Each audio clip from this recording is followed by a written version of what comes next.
So hello and welcome all of you. Welcome to our YouTube channel. Today we have a small discussion in our GatePro channel about VLSI.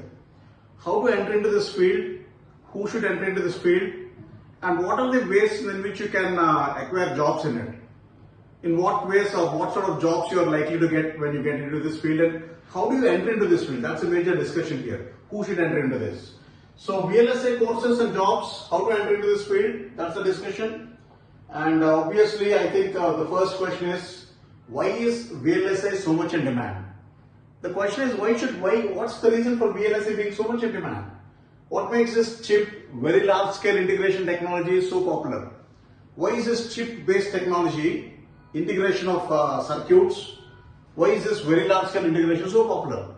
Simply because any electronic item needs this. Any electronic item or any computer obviously needs it. It is the heart and core element of all advanced technologies in electronics and computer science. You name a technology, you need a chip. You name a technology, you need a chip in it. A good processor or chip is a major element of robotics, artificial intelligence, IoT. Name it, you need a chip. And VLSI is all about chip fabrication, increasing the speed of processing, increasing the memory size, decreasing the power consumption. So obviously this technology has a lot of edge. Obviously this technology is in huge demand. So look at robot.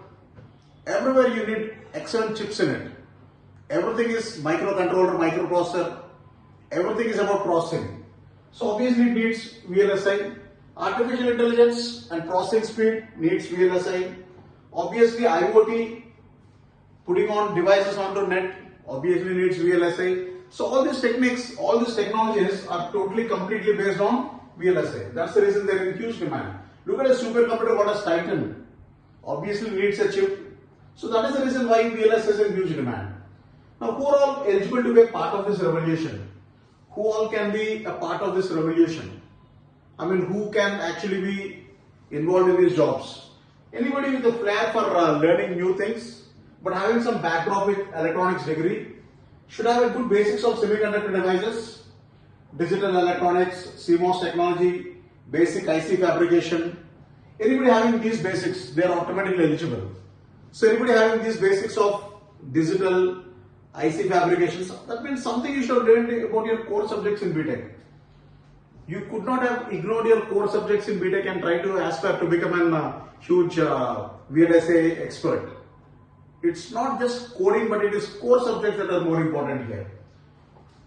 Yeah, you should be understanding what is BJT, what is MOSFET, what is the difference between them, what is NMOS, PMOS, what is CMOS technology. As you can see here, CMOS technology involves NMOS and PMOS. It needs basic logic gates, awareness of logic gates.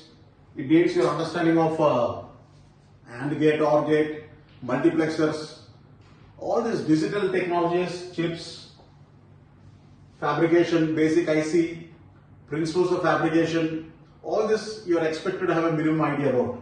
This will take you forward. What are the various courses to become a VLSI engineer? Then comes the question where to start with, how to begin with, what are the courses that we are supposed to do. The courses that you can do or the courses to begin with actually involve 2 to 3 types of courses. Either you can do a physical design course, PD course, you can be a physical design engineer, or you can be a verification engineer, you can be an ASIC, application specific verification engineer, or you can be a tester, design testing. So these are the 3 levels in which you can enter into VLSI field, either designer or verification or testing level.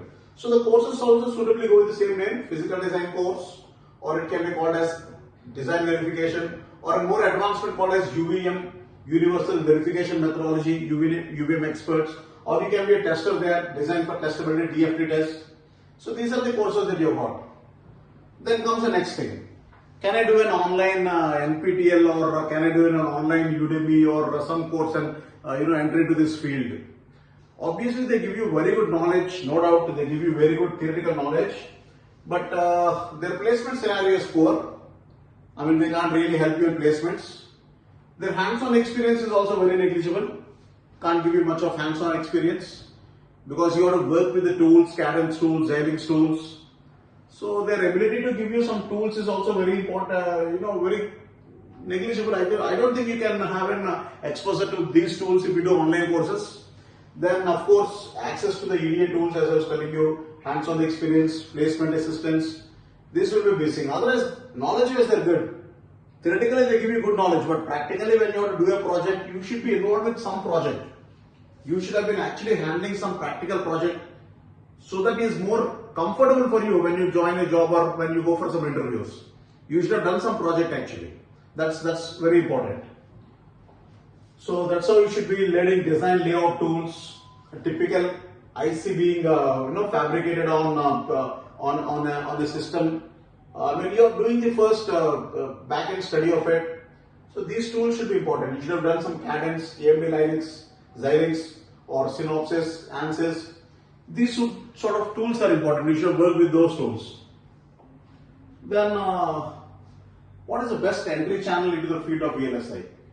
How do you enter actually into it? What is the best entry channel?